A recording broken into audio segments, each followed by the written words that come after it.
Hey, here I'm finally through with the physics question for the day. This question is kind of tough for a student to work out with all the equations involved, so I thought I should help you. It's from rotational motion, and it's a question from the assignment. Let's look at the question.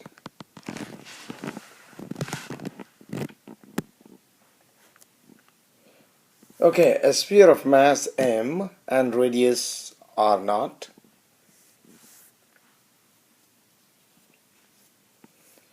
is thrown along a level surface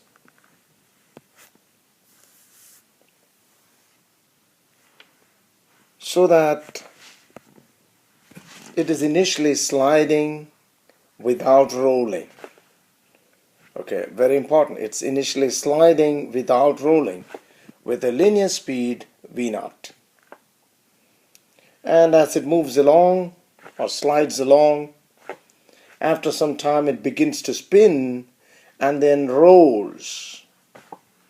So it begins to spin and eventually it rolls without sliding. So eventually rolls without sliding. Again, an important point. How far would it have moved before it begins to roll without slipping? So you have to find the distance or the displacement. How far has it moved when it starts rolling without slipping? And B, what are its final linear velocity and angular velocity or speeds? Okay, so together, I hope you understood the question. It's a sphere that is thrown on a level surface, and initially it's only slipping, or rather sliding, with a linear speed v0, but after some time it begins to spin and then eventually it rolls without slipping. So that's the catch. It rolls without slipping. Now, A, you have to find out how far it has moved when it starts to roll without slipping, and B, what is its linear speed and what is its angular speed when that happens. Okay, let's get to the diagram. That's the sphere rolling, and now you can see all the forces that are acting on it. Obviously, the force that's acting vertically down is the weight of the object, mg, and the force, which is the reaction of that, is the normal reaction, Fn. And here, tangential to the surface is the friction, exactly opposite to the motion. And this is the velocity of the center of mass. So this point is the center of mass. This is the velocity of the center of mass. So velocity of the center of mass, the weight, the normal reaction, and friction. Now here I've also shown the radius. And the most important thing is to realize that when an object rolls without sliding, the velocity of the center of mass is equal to the angular speed of the center of mass multiplied by the radius. So that happens only when it rolls without sliding. Velocity of the center of mass is equal to the angular speed of the center of mass times the radius. Okay, we're going to use that equation later on. Now the sphere is going to slow down, and it slows down because of friction. Therefore, when we try to find the acceleration, which is in fact negative because it's slowing down, we're going to use friction divided by mass. Friction divided by mass. And what's friction? Friction is the coefficient of friction times the normal reaction, which in this case is mg.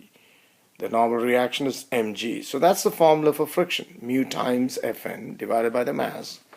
The masses get cancelled and you get acceleration is negative mu k times g. Now we know the initial velocity is v0, and so we can find the final velocity of the center of mass using the equation V final is equal to V initial minus AT. Okay, we'll call this equation 1 and this is equation 2. Now, the torque that is acting at the center of mass, the torque at the center of mass is friction multiplied by the perpendicular distance, which is R naught. Again, the torque is F multiplied by R naught. So that's the torque. And torque is given by I alpha, right? So I times alpha. Therefore, friction times R naught is equal to I alpha. And I is the rotational inertia of a sphere, and it's given by 2 by 5 mr naught squared. Okay, 2 by 5 mr naught squared times alpha. Now substitute for friction as mu k mg as before. And write the entire right hand side as before, and you see the masses cancel out. There's an R naught here, there's an R naught squared here, so when you do all that and simplify, make alpha the subject, you get 5 mu kg by 2 R naught. So that is the angular acceleration. And from the angular acceleration, we can find the angular speed. Angular speed is alpha t because the initial angular velocity is 0. So, therefore, velocity, the angular speed of the center of mass is alpha times t. Let me call that equation 3. So what I did is just wrote the entire alpha here multiplied with t. So now we're ready to substitute both equations 2 and 3 into 1. Both equations 2 and 3 into 1. So that's what I'm doing now. That's 2 V naught minus mu k gt is equal to, from 3,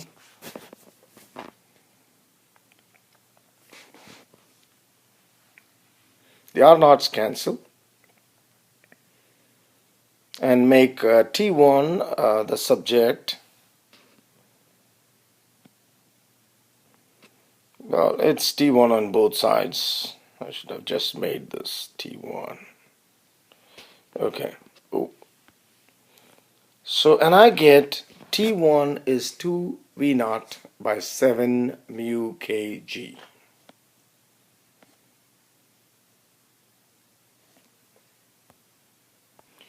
You know, I just wrote one step in between. I just wanted to show you that, you know, when you take this mu k gt to the other side, you have 1 mu k gt plus 5 by 2 mu k gt. So mu k gt can be taken common, and inside you have 5 by 2 plus 1, which becomes 7 by 2 mu k gt. And then when you rearrange, all this goes to the other side and becomes 2 by 7 V naught by mu kg.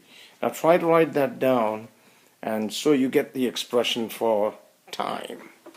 Now, knowing the expression for time, we can find the displacement using the equation x is V naught t plus 1/2 at squared.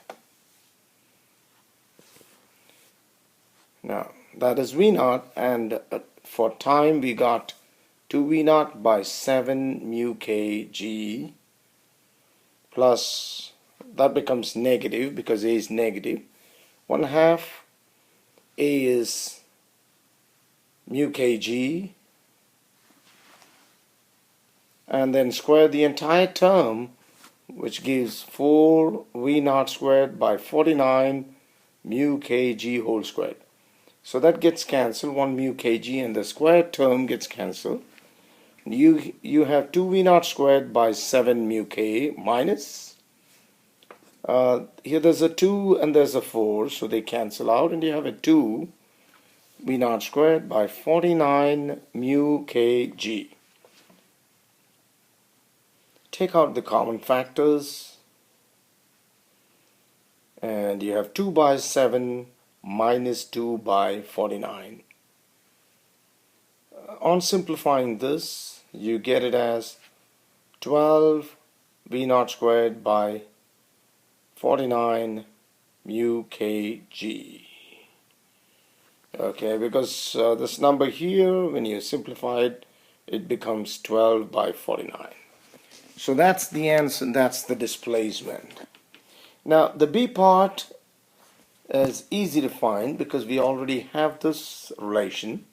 Velocity of the center of mass is V naught minus AT, but A is mu kg, and all we have to do now is substitute for time, which is 2 V naught by 7 mu kg. The mu kg terms get cancelled, therefore the velocity of center of mass is 5 V naught by 7, because when you simplify this, it's 1 minus 2 by 7, right? 1 minus 2 by 7, which is 5 by 7. And then to find the angular speed, we know that VCM is omega Cm times R naught. So rearrange. The angular speed is the linear speed divided by R naught. We already got the linear speed, so all we have to do is just include an R naught there. Now on top you have V naught, and this is R naught. Okay, so those are the answers, and this is a very important problem. Thank you.